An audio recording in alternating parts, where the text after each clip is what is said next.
Thanks for showing up, everybody. Nice to see so many people so keen to learn some of this stuff. I'm just going to start a bit of an intro of what the Wednesday masterclasses are, Wednesday hangouts, a few housekeeping things, and then we'll jump straight into it. But yeah, so this current stream is on Discord, YouTube, and Twitch. Some people say they get a better quality from YouTube or Twitch, so worth jumping over to that if you want a bit better quality. You can comment on any of those things, and I'll keep an eye on the chat and just we'll try and get any comments or questions answered at a good time, you know, so it's not interrupting too much. But we want this to be nice and open for people to, you know, ask questions as it's going on.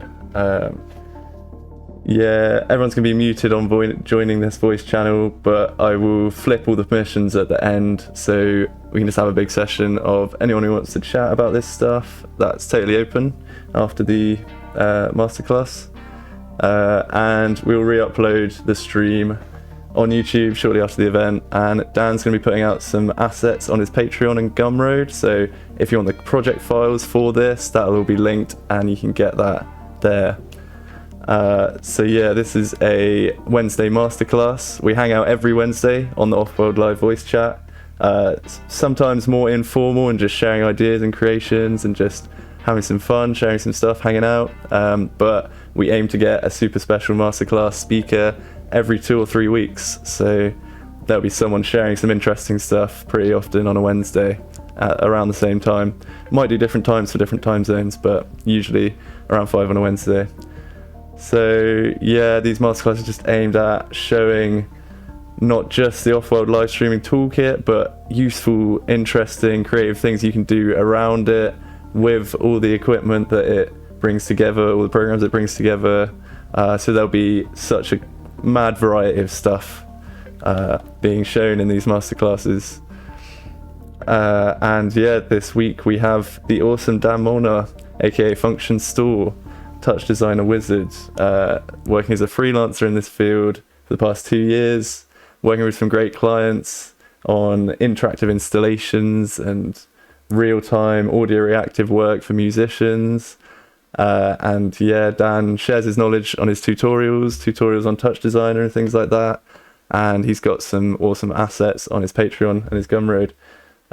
So you can have a look at that. I've put a description in the voice chat notes, the channel above this one, and you can get all that info in all of these links. Everything will be linked.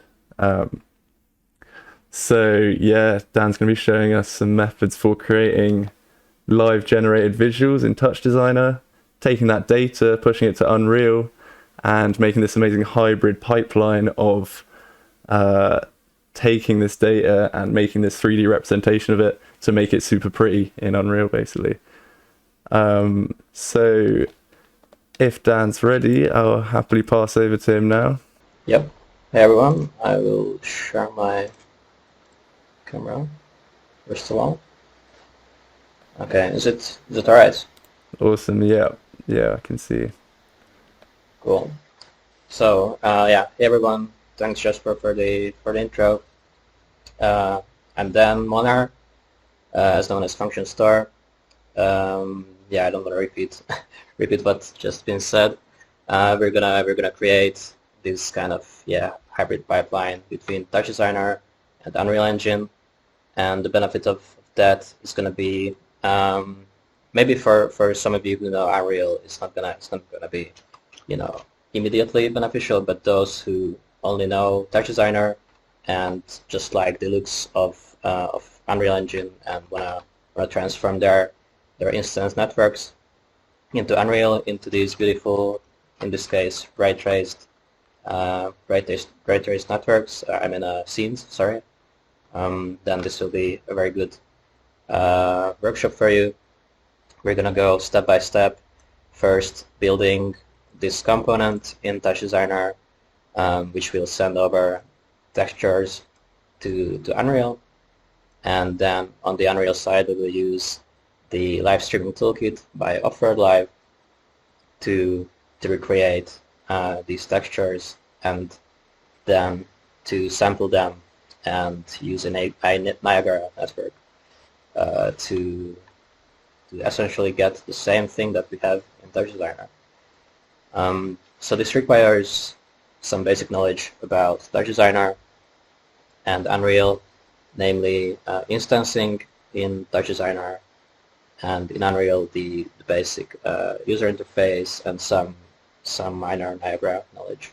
But I will try to make everything as clear as possible in this next approximately 1 hour.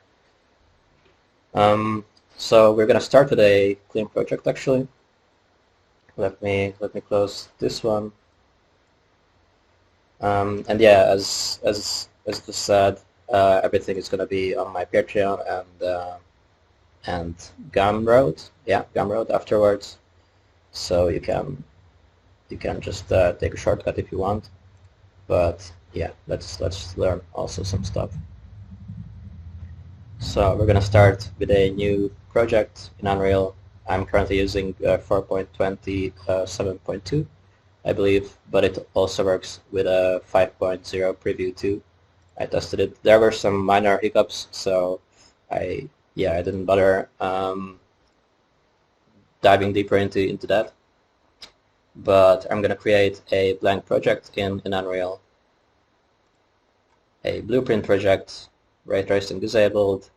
We will not want any starter content. I will name it TD instance UE workshop, and I will also put this aside for the time being because we're gonna also create a TouchDesigner project that we're gonna work in. So I will open up a new instance of TouchDesigner. And for those who are not familiar with TouchDesigner, it's a visual programming environment. It's very much a sandbox. You have to build kind of everything from the ground up, but that's the fun of it. It's very flexible. It's awesome. In short, there's a lot of great creators on YouTube who share their knowledge, and yeah, I don't want to get into the basics. There's many other people who can describe it better, but let's start with a empty project here, and we're gonna start with instancing basics just to set some ground. What's instancing? Why do we like it? What's the benefits of instancing? So instancing comes into handy when you have a single geometry that you wanna replicate many times, and the benefits of instancing is that most of the process runs on the GPU, so it will be very lightweight compared to if you just copied every.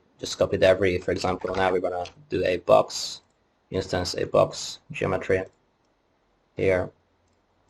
So instead of just copying this many times, if I wanna make some formation out of these boxes, instead of rendering all these individually, we can render a single geometry of this box and instance these boxes, and we will soon see what's the benefits.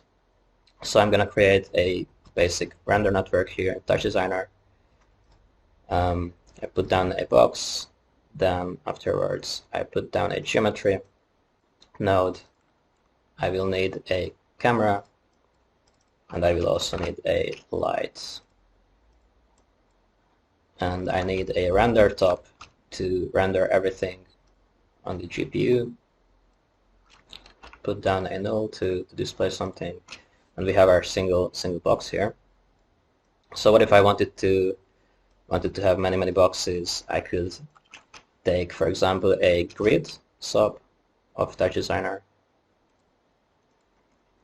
If I enable the wireframe view, you can see that this is like 20 by 20 rows and columns of mesh in the end, and I can instance this single box geometry in every intersection or every point of this mesh. Let's do that quickly. The way you do that is you convert this this geometry, this grid, into a chop or a top, which is channel operator, or top texture operator. Channel meaning is just simple numbers like this. For each point in this, for each intersection in this mesh, we get tx, ty, and tz coordinates that we can use to dictate the position of these boxes that we want to do. So to quickly do that, I will put down a null just to have a reference, and I will say that this is our position. And in my geo, I can enable instancing and let the instancing know that I want to use this position node as the translate OP, and tx, ty, tz as our translates. Now this is now quite a big box. So if I scale it down to some smaller size, you can see that we have exactly that. On each intersection or on each point of this mesh, we've now replicated this single box. And I can, for example, now increase the number of rows and columns, and also scale it down a bit more. And now we have like tons of these little boxes. So yeah, this is instancing in short. And obviously, if we, for example, I will also put down a null here to put a noise sub before this. We can, for example, with a affecting the positions with a noise, we can already animate some cool stuff with these boxes, and it's very lightweight. We have currently how many, like 40,000 boxes running, and I'm on 60 FPS, and I have Unreal Engine in the background and other TD instance and OBS and everything. So yeah, this is pretty lightweight, all in all. So we wanna transform this data over to Unreal later on. But not only this, we also have in the instancing rotation of these boxes, the scale of these boxes, and we will also transform over the color of these boxes, because we also can specify for each instance the color. And we will do that using the Off World Live Stream toolkit, and particularly the Spout plugin. And with Spout, we can transfer, we can send over a texture data and 16-bit float texture data. That's also important. That's the maximum bits that we can send over Spout, 16 bits. If you take a look, these are our float 32 numbers. So this is all smooth. So textures, yeah.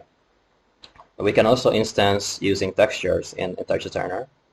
If I convert this sub to, so all this data into a texture, I will do a chop to. So a chop to top. Data format RGB, because we have 3 channels, TX, TY, TZ.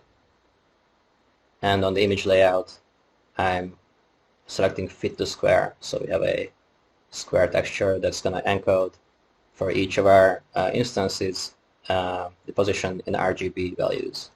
So if I now decrease this to 10 by 10, for example, we can see it a bit more clearly if I set the viewer smoothness to nearest pixel. So let's have a look at our values. If I press D, I get this nice little menu, and I can mouse over each pixel and check out the values. So this is the first instance, this is the second instance, and so on, and you can see that the RGB values are constantly changing, and it's changing the position in the end.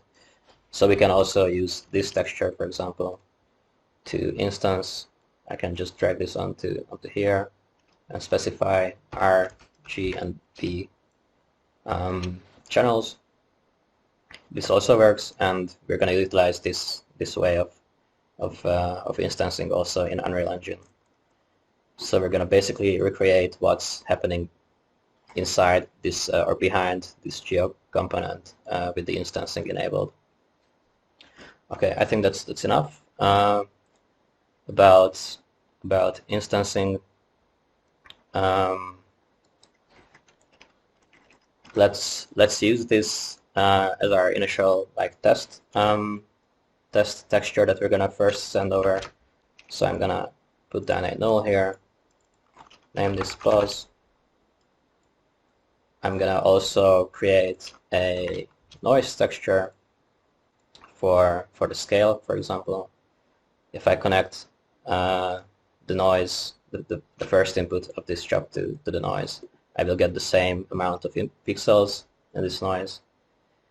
And I can also set this to, okay, it's 32-bit float. I can put that in null, name this scale. Let's also use this in the instancing RGB.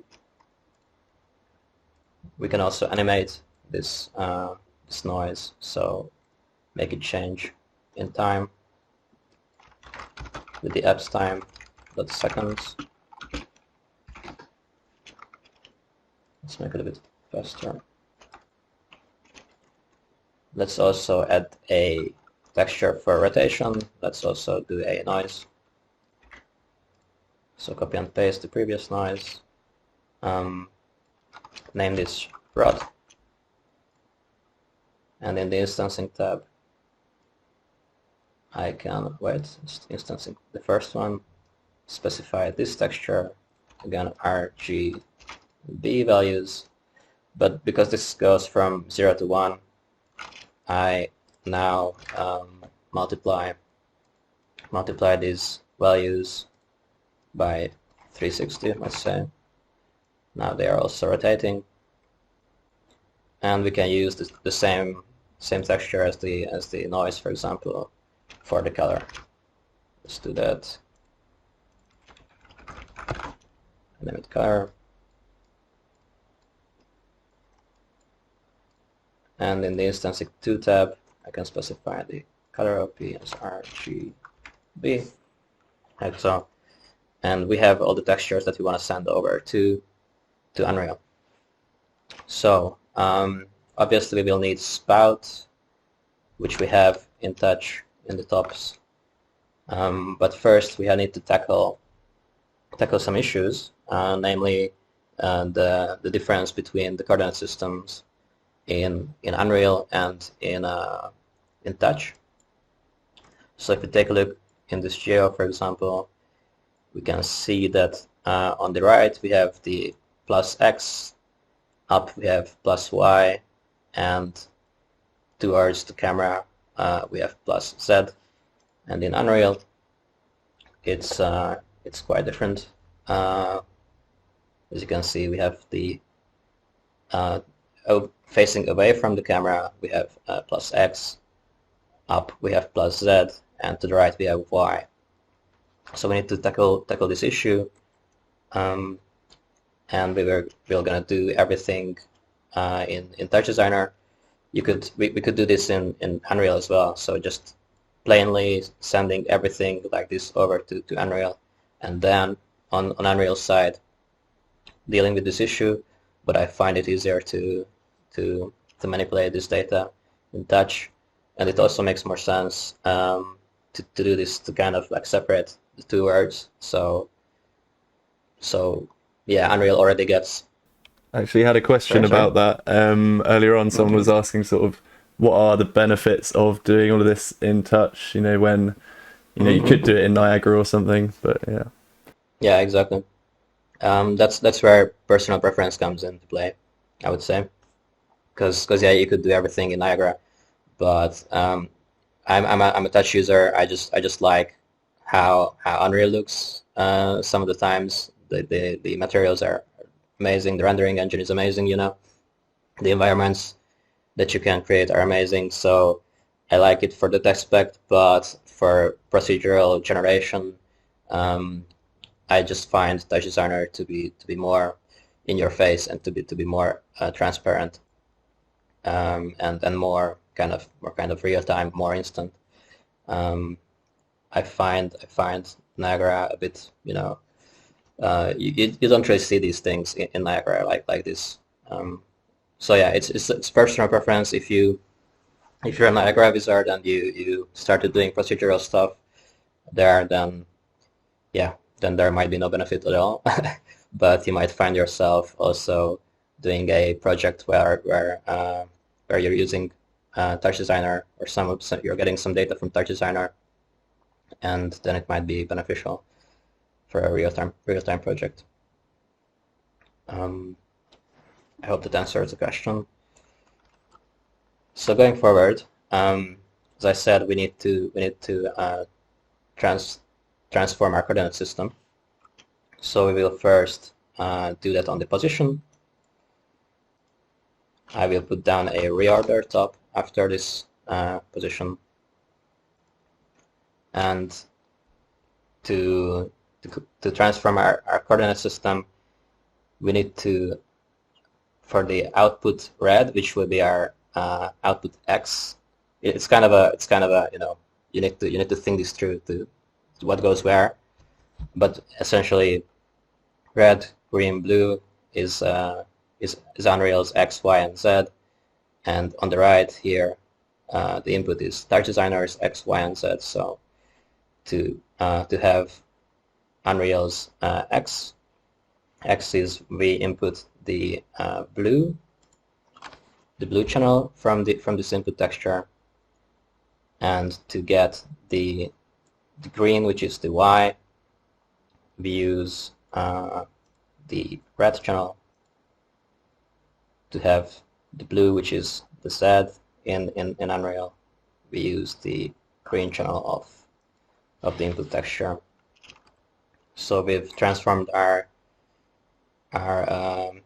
coordinate system, but it's not done, because we also need to flip the, in this case, let's think in Unreal, you need to flip this x also, because in Touch it's facing this way towards the camera. So we need to flip that. I will put down a channel mix top, and here instead of red 1, I will type red -1, essentially flipping the values, or inverting the values. So that's almost done, but we also have to think about the units that we have in Unreal. I like to think in Touch, I like to think about the value 1 as 1 meter, while in Unreal that would be 100. So in Unreal it's more about centimeters. So I can also here multiply everything by 100 by 100. So we have now this funky texture that we can output in spout and name it text plus, which is, I guess, already used. Oh yeah, no. So here we get an error that pixel format is not supported for sharing, because we've been working with 32-bit floats. Instead, we can only send 16-bit floats. So on this siphon spout out top, I will send set the pixel format to 16-bit float RGBA, and also set the input smoothness and the viewer smoothness to nearest pixels, so we have no interpolation between the pixels that we send over. We get an error that the sender is already in use. Oops, this is gonna be not what I want. I will quickly rename my cheat sheet. Yeah, so cool. We have this going out in Spout that we can already grab in Unreal, but before that, let's do some similar stuff for the scale, rotation, and color. We only need to reorder the channels here, so there's no need for actually we can invert this also. Invert the x coordinate for the scale, and also siphon it out as text scale. Same for rotation.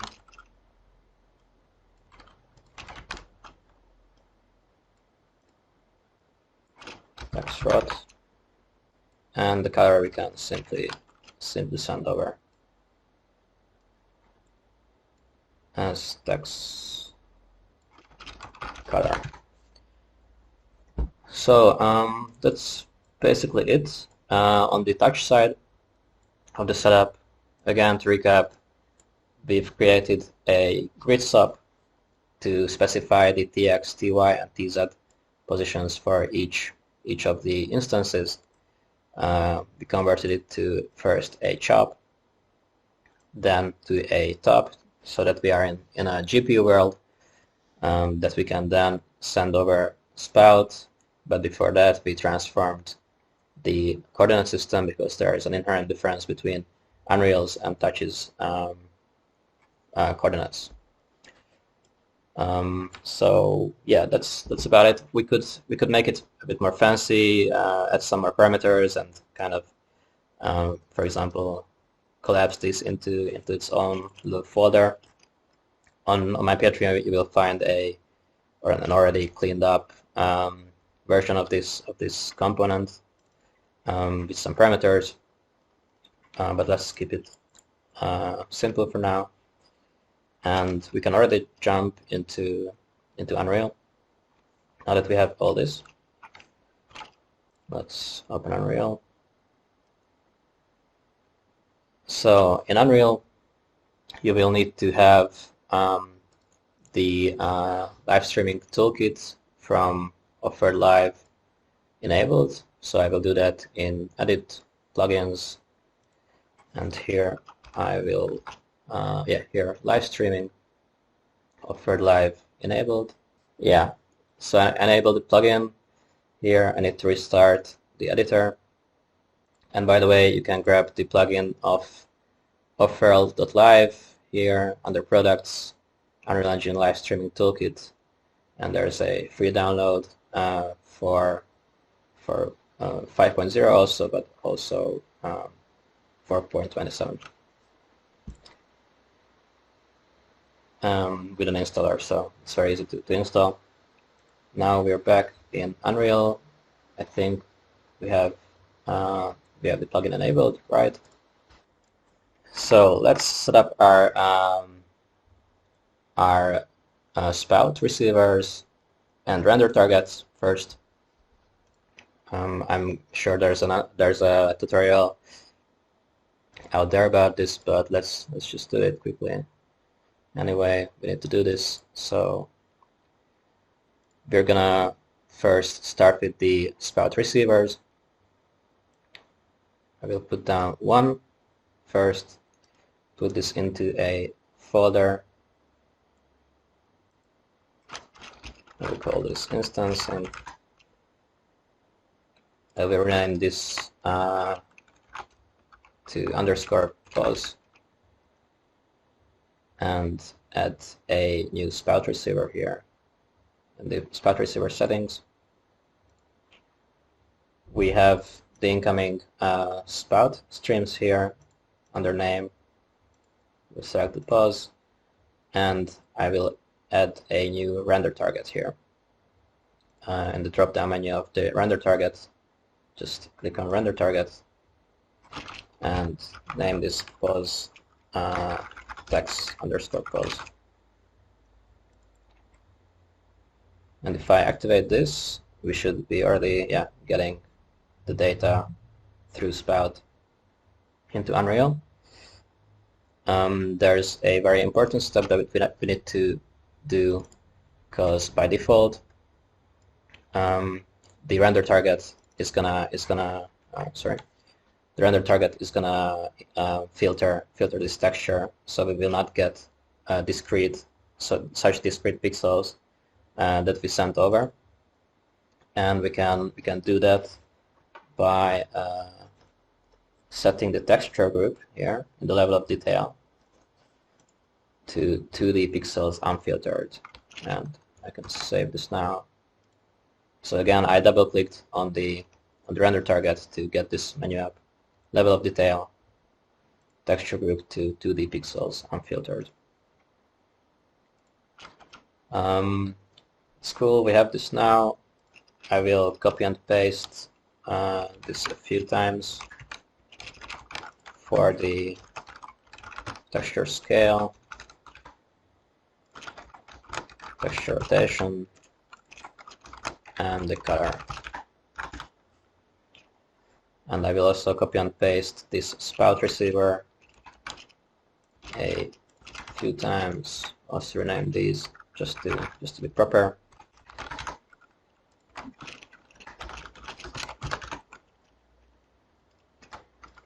And color. And set the correct spout streams. So this is color. The render target also to color. Same with the rotation. And same with the scale. So we have all our textures coming in. We will also want to send back a spout stream to TouchDesigner to have the full circle, basically. I will drop in a spout sender in here, and also a cine camera capture. I like to group these together. I guess you could do this also with the menu, with the live stream wizard. But for some reason I just do it like this. So in the component details, we have the capture component here at the bottom. We need to set a texture target, so I'm gonna create a render target again. Call it text out. That's cool. And under the sender manager, in the spout render settings, I will add a new element. Source render target is text out, and I will name this text out as well. So if I activate this and go back to touch and put down a siphon spout out and select text out, we should, in, that's spout in. And from the drop down here, I can see text out, and we have the camera streaming back into TouchDesigner. Cool. So into the more complicated part, we're creating everything in a Niagara emitter.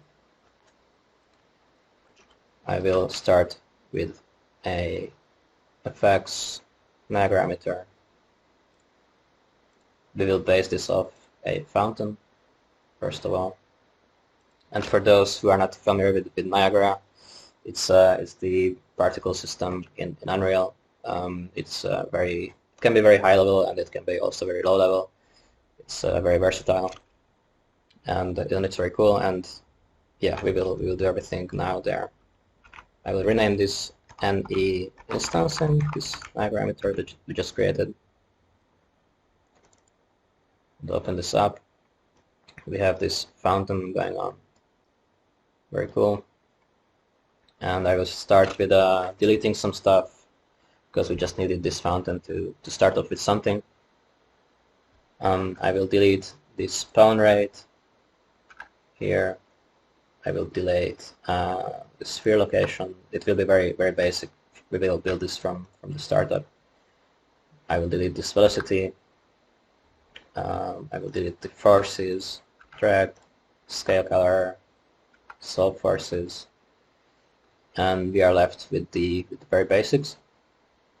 Now we need to set some properties, some very important properties.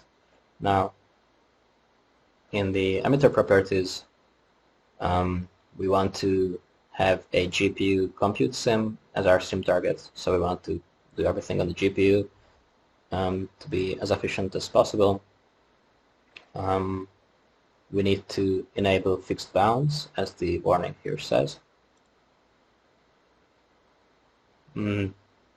And I will also enable local space for the coordinate system of this emitter.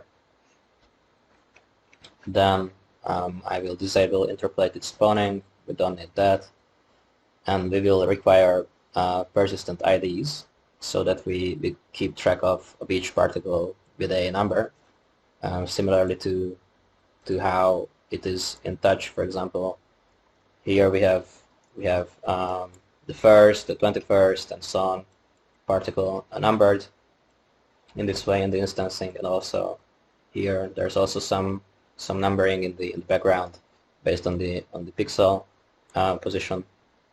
So we will want something similar in Unreal. That's why we enable the persistent IDs. And in the emitter state, we want this to loop once and infinitely, basically. So once we spawn any particles, they will stay there. It's also important to, in the particle state, to disable killing them when their lifetime is over, so they stay alive for indefinitely. And in the initialized particle, there's also a few things we need to do. Namely, let me take a look in my note.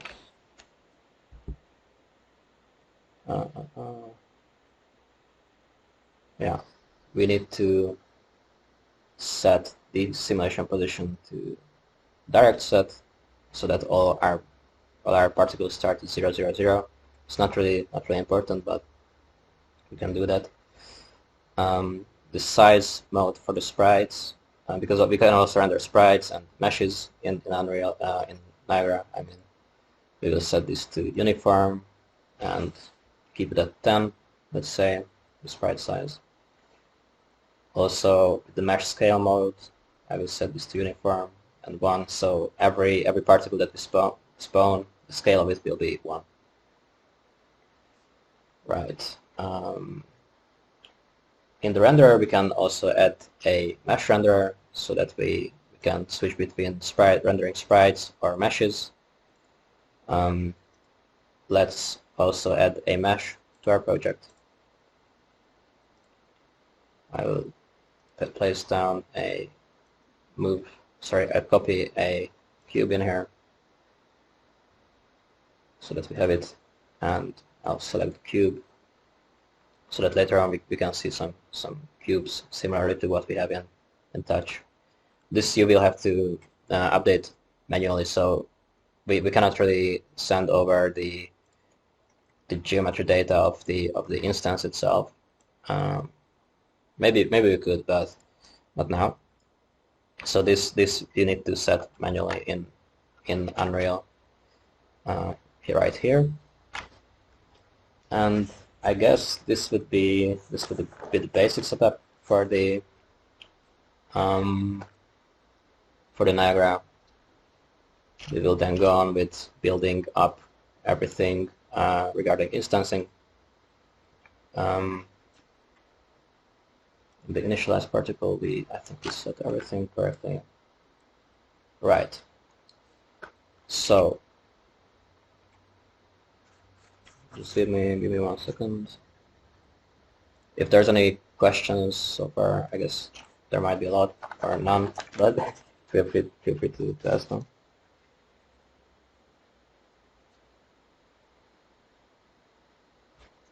Yeah, in the emitter update, we will want to spawn the same number of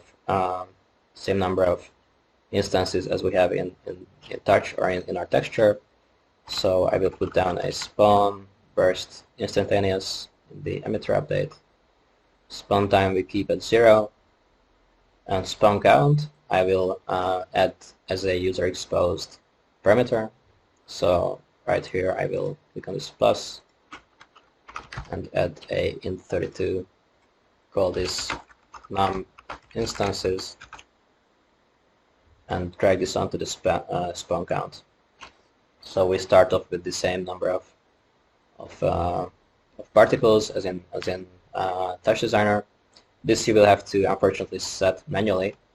I tried setting this through a blueprint, sending over the information through OSC, but unfortunately this did not work. I have no clue why. So for now, this is manual. We'll have to set this on the Niagara system manually. But right, like this, we set the number of particles, and we now need to essentially sample the textures that are coming in through Spout. So what we already have here in Niagara. So if in the particle update I click on this plus and look for sample, there's this sample texture one, and here we could select these textures. For example, the position is what we're going to start with, and we could get a number based on the UV coordinates. So UV00 would be the bottom left corner, UV05 would be right in the middle of the texture, and so on. So these are basically the XY denominated with UV. But we need to have a different UV value or different XY value where we sample this texture based on the particle. So for each particle we want to sample a different position, a different point in this texture, and that's where the IDs, the persistent IDs, are going to come in handy.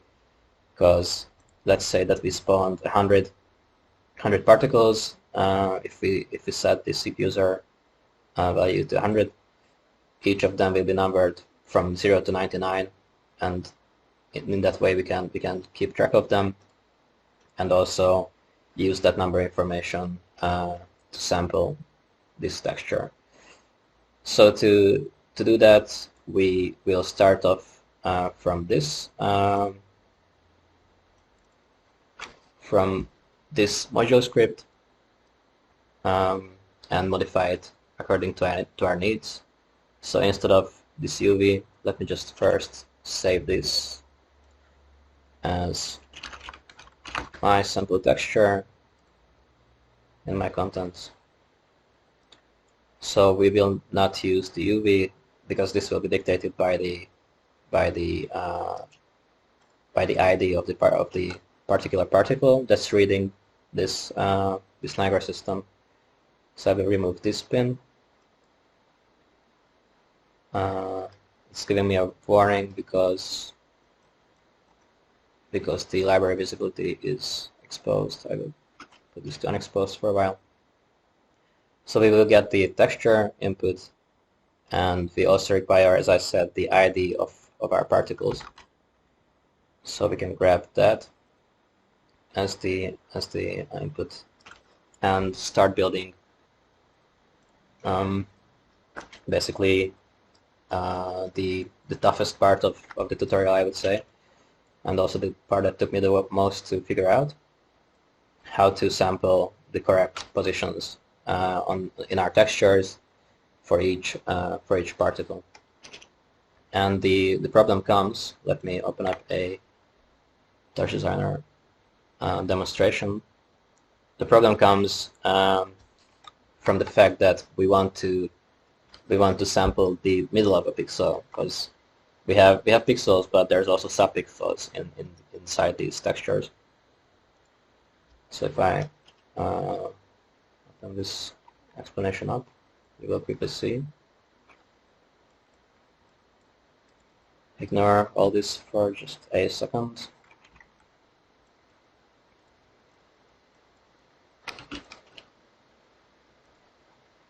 Cool.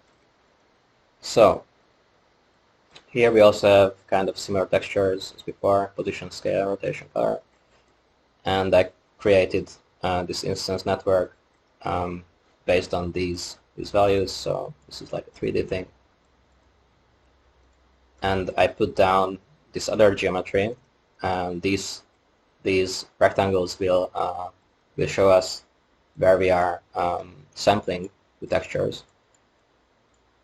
And there's some math included, and I will quickly, well, not quickly, but in detail, recreate this in Unreal. So I will tell you all about it there. But basically, we need to for each sample, for each instance, we need to specify these positions in our UV field, which is from 0 to 1. Similar to what we have in Unreal, this will be representing our IDs. So this goes from 0 to 99, similarly to how we set up the persistent IDs for each instance.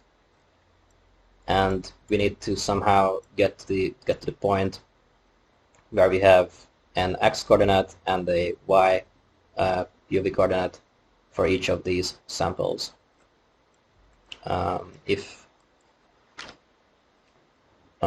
For example, there's this trick where we need to take half of these sub pixels, or these pixels to get in the sub pixel range, and in the middle of it, that we take the half of this step. Again, I will show this in Unreal, but just to show you, like, if we didn't do anything, if we just went with like a straight approach, we would be sampling between pixels, and this would cause issues. So we will need to deal with that, calculating half pixel sizes, and yeah, let's just do it in Unreal. Right. So we have the texture coming in, and it has a size which we can grab with the 2D, what's it called, the dimension, texture dimension 2D. We get the X and Y dimensions with this, and we also have the particle ID coming in, which we need to break up with the break Niagara ID to get the index of each particle. Okay, quickly bring.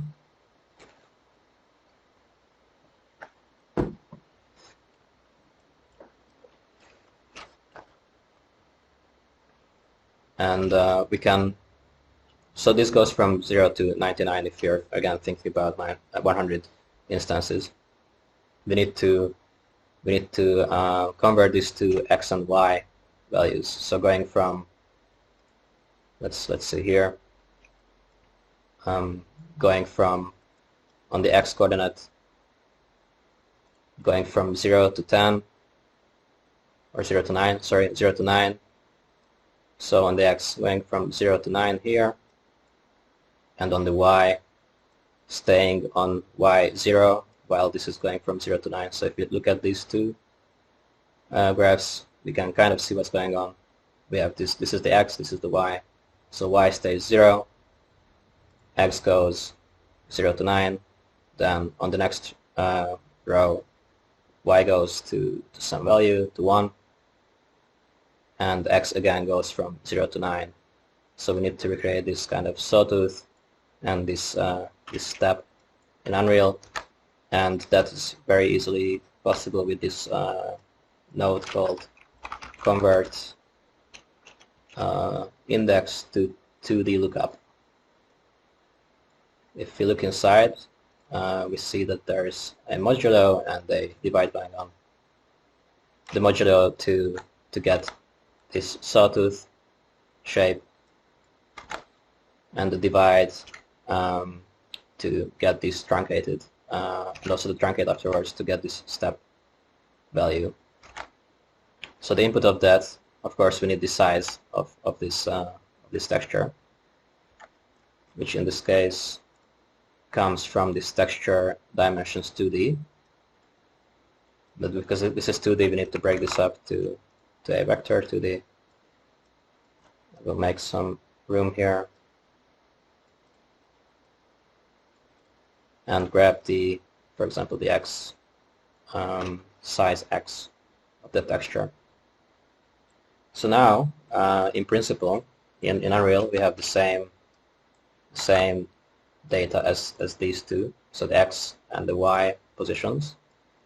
But we are not done yet because we need to then convert everything in the UV field range, which is between 0 and 1. And for that, we will, in the end, do everything in vector 2Ds, because we would in the end do everything the same on the x and y, so we can think in vectors. I can convert this to 2D vectors, and so then the value, I guess, oh yeah, here, add a vector to the, we'll delete this first pin, drop down, and x to x, y to y, so we have a 2D vector of this sawtooth and the step in each x and y coordinate. And then we need to deal with the dimension further.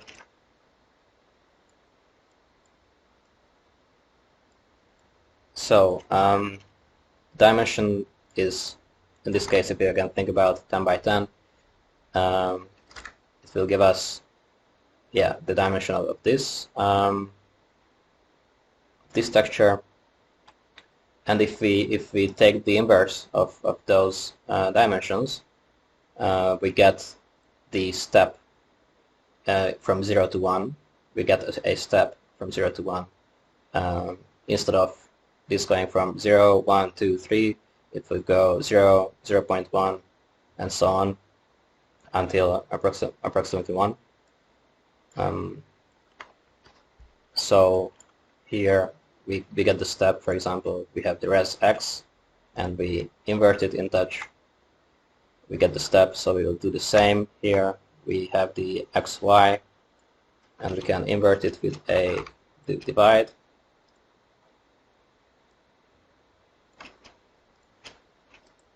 Change this to a float, so 1 under, or like this under 1, the x and y under 1.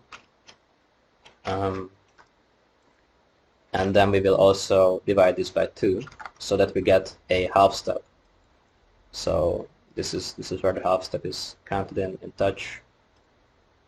So to get the proper position of the middle of the pixel in the UV range, we need to divide this by 2, because again, this will be 0, 1, and so on, and half of it is in the middle of the pixel.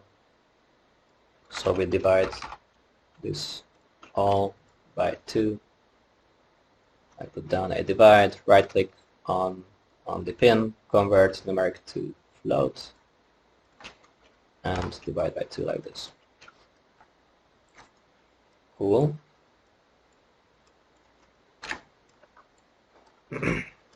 So we take this to the side for a bit. As I said before, in this bottom part, we are dealing with the IDs, with the ID numbers of the particles, and that we also need to convert into a 0 to 1 range, and we can simply just multiply these two. So we multiply the step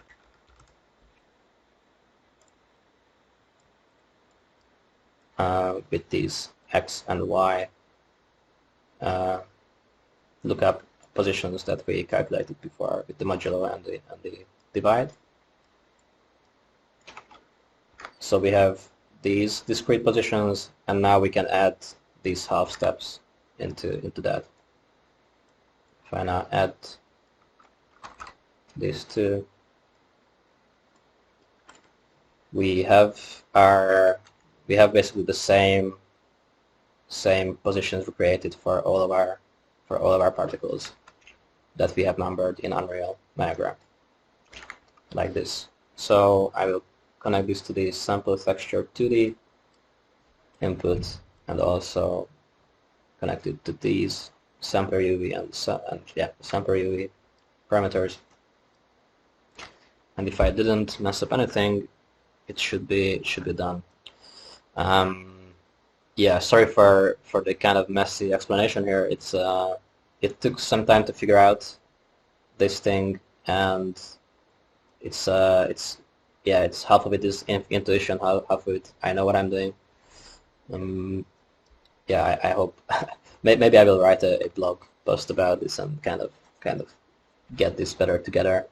But in any case, we are done with our my sample texture script. If you go back, and before that, I will the library visibility, put this to exposed, so that I should now see my sample texture. And if I set this to text position, I could get the values, and the values are stored, let's see, in these sampled color output variables. So we can grab that. Let's set the position directly, so set new or existing parameter directly, and I can select here a position, particle position, like so. And now we need to input somehow this output of sampled color here. So I cannot do that directly.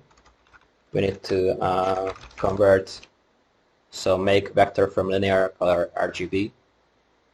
We need to put down this dynamic input first, and now I should be able to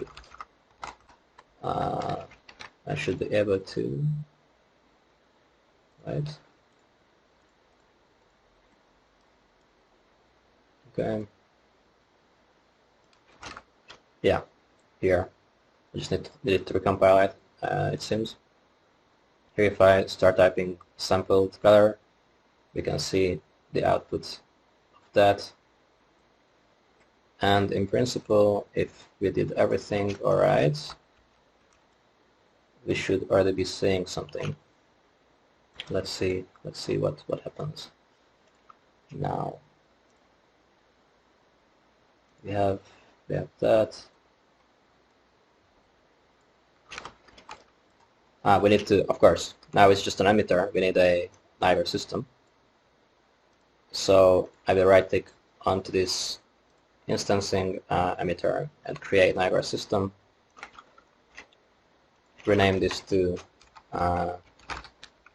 NS something something.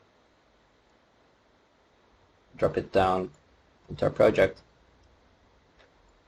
and we need to set our parameters. So the number of instances, we will check in Touch how much we have.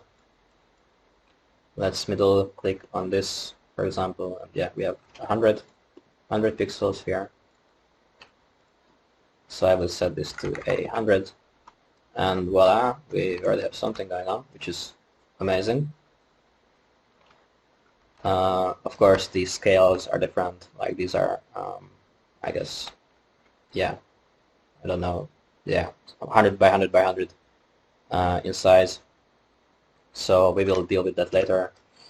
From now on, it gets pretty easy. Control C, Control V, most of it.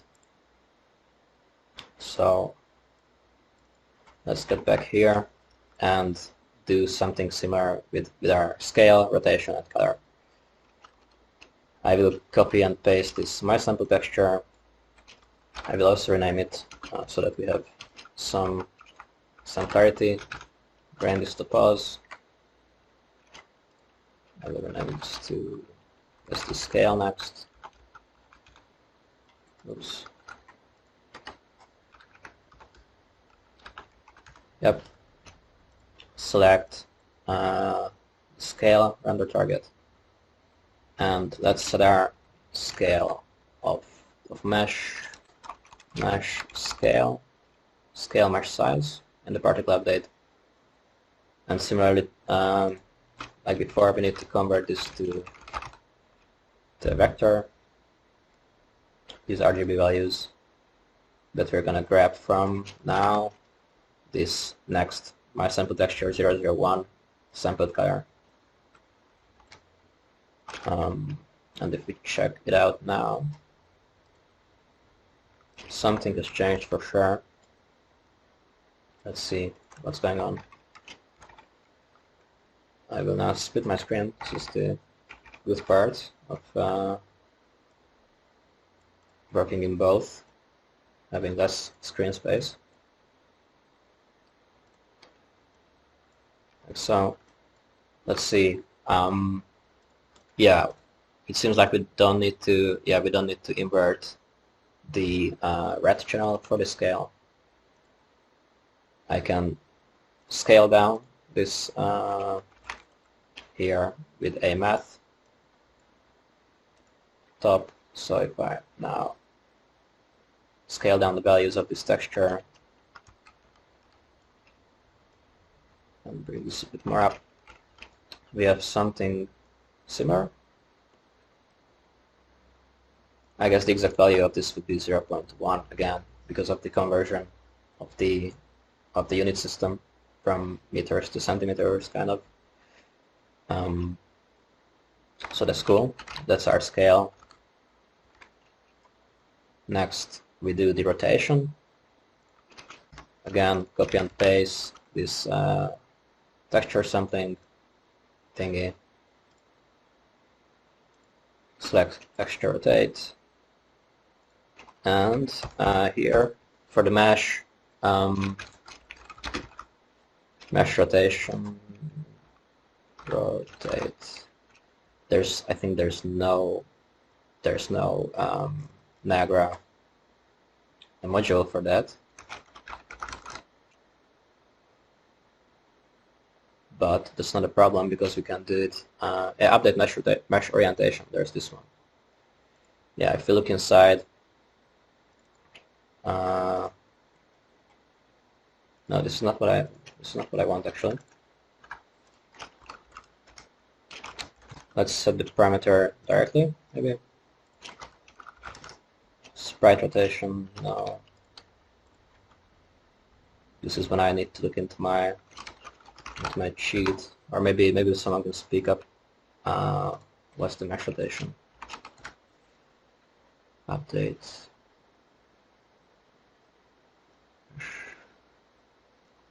Was it really this one? No, I don't remember. I don't think so. Did you lose my stream again, or not yet? Okay. So intermission.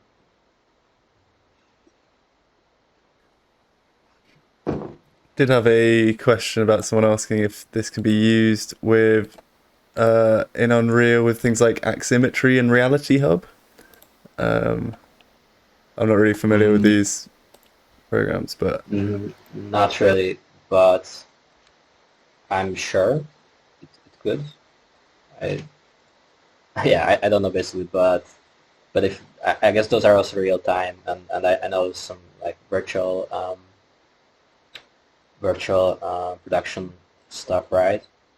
So I don't know how the integration with Unreal is really. So if it has like a similar interface and similar features of Niagara, then for sure you could. Yeah, I guess it's, you know, if it interacts with Niagara systems, then it's gonna work, isn't it? Yeah. Okay, I need to do some serious stuff, so I need to close this down, unfortunately. And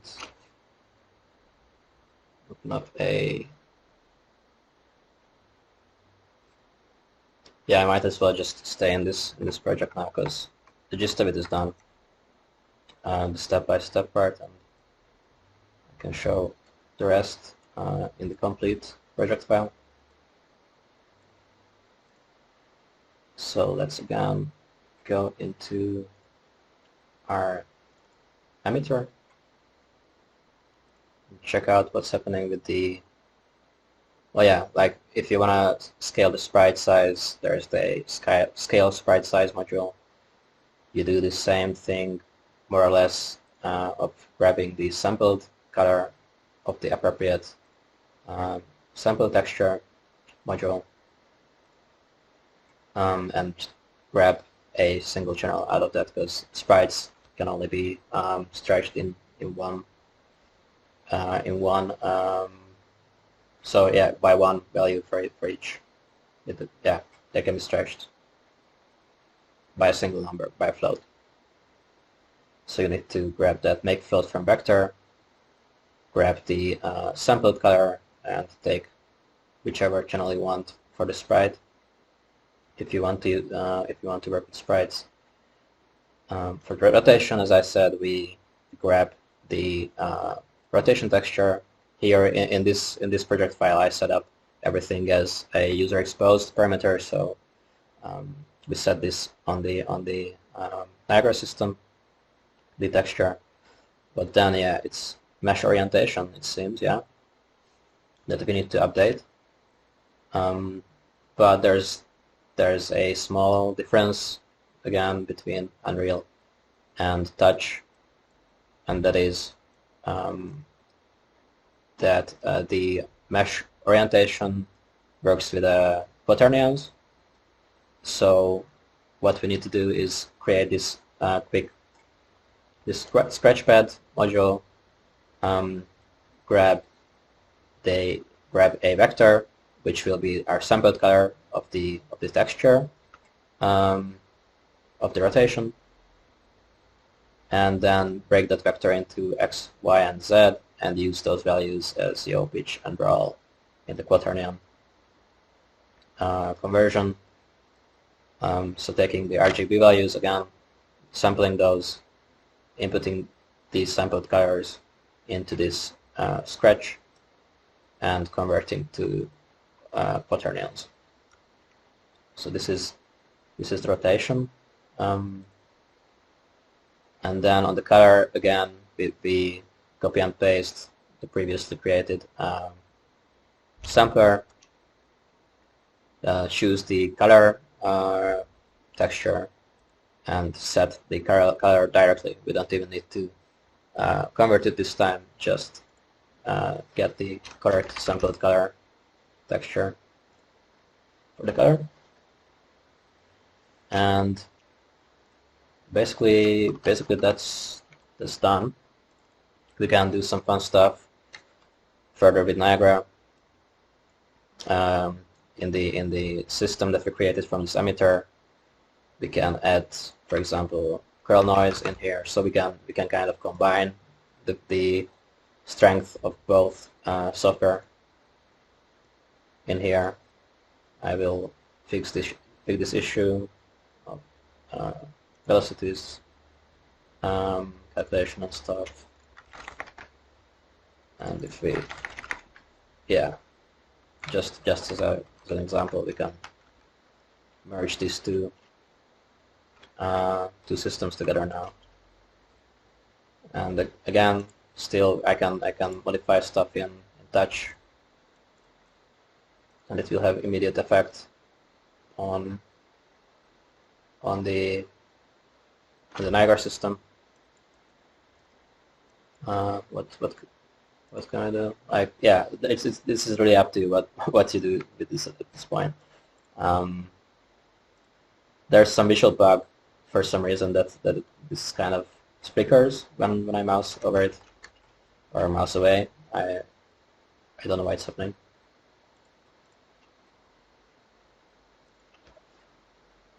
But yeah, in this way we recreated the same instancing network, instance geometry that we had in Touch in Unreal. Let's see why we don't have any colors in this scene. Maybe there's colors, but I guess the lighting is a bit off. But in principle, there should be correct colors.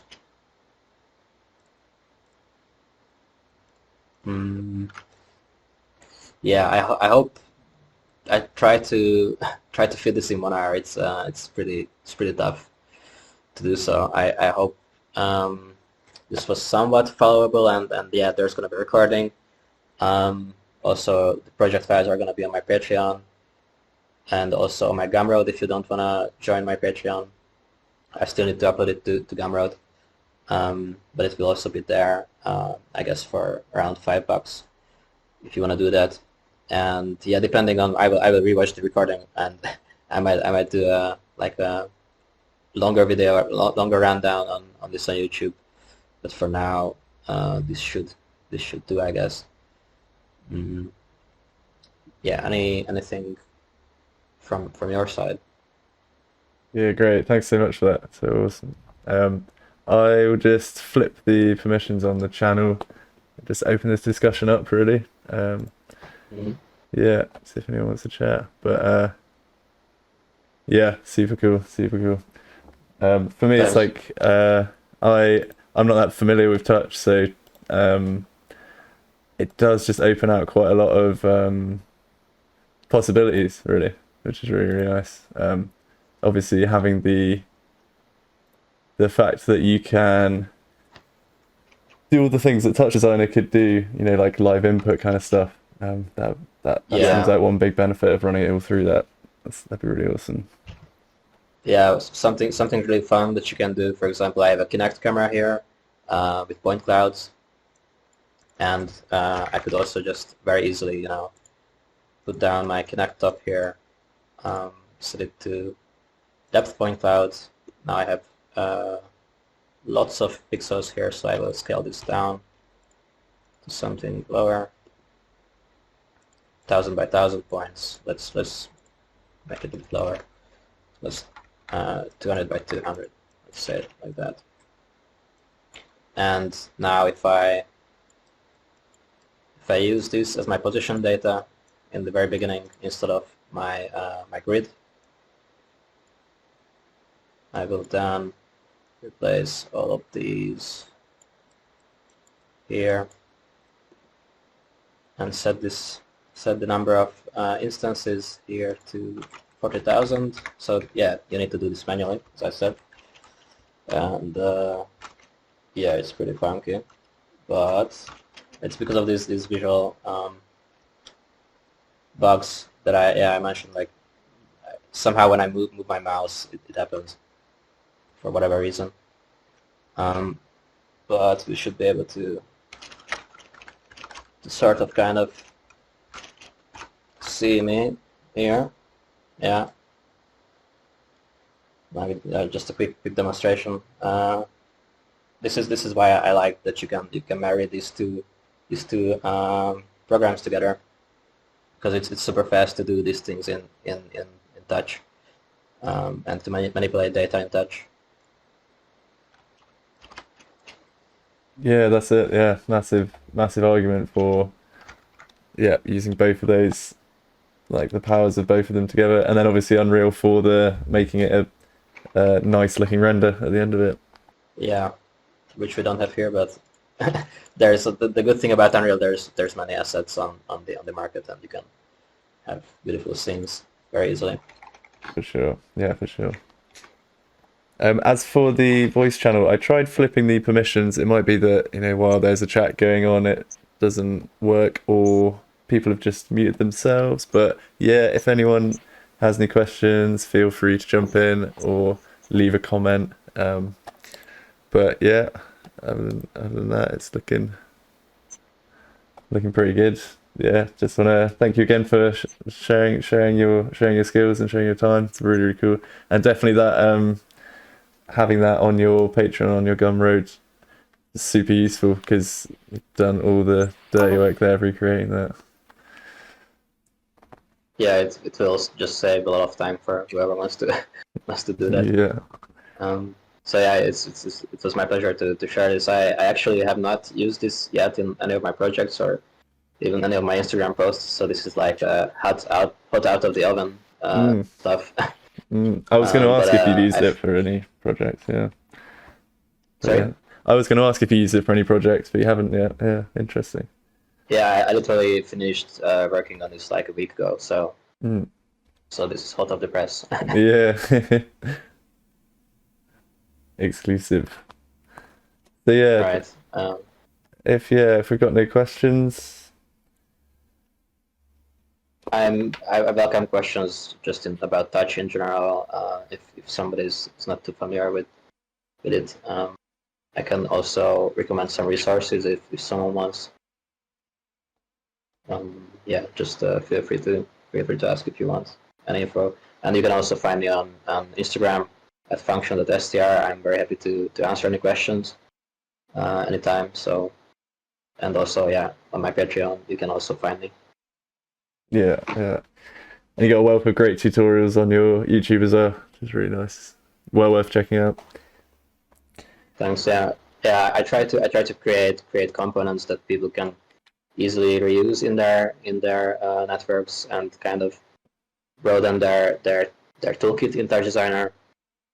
So I'm not so focused on step-by-step tutorials usually, but rather I create some more complex system and usually create a kind of tutorial how to use the component itself, not really how to build the stuff. That might change in the future, but yeah, not so much step-by-step right now. Yeah. Cool. Yeah. Well, yeah. Just want to say thanks again, and yeah, if we got no questions, probably end the stream in a sec. But obviously, still got the voice channel notes above this channel if people want to leave comments in there, and yeah, the Discord's always open for discussion. But yeah, I think we'll wrap this up here. Thanks so much. Made it an awesome Wednesday masterclass, and yeah, there'll be more of these to come. Right. Thanks for doing this, and thanks for creating this awesome toolkit. Like without that, this wouldn't be possible, of course. Yeah, just amazing to see people doing awesome stuff with it. So yeah, our pleasure. Yeah. Right. Cool. Thanks for your Yeah. thanks for your time also. Yeah. Thanks for tuning in, everyone. Cheers. Bye.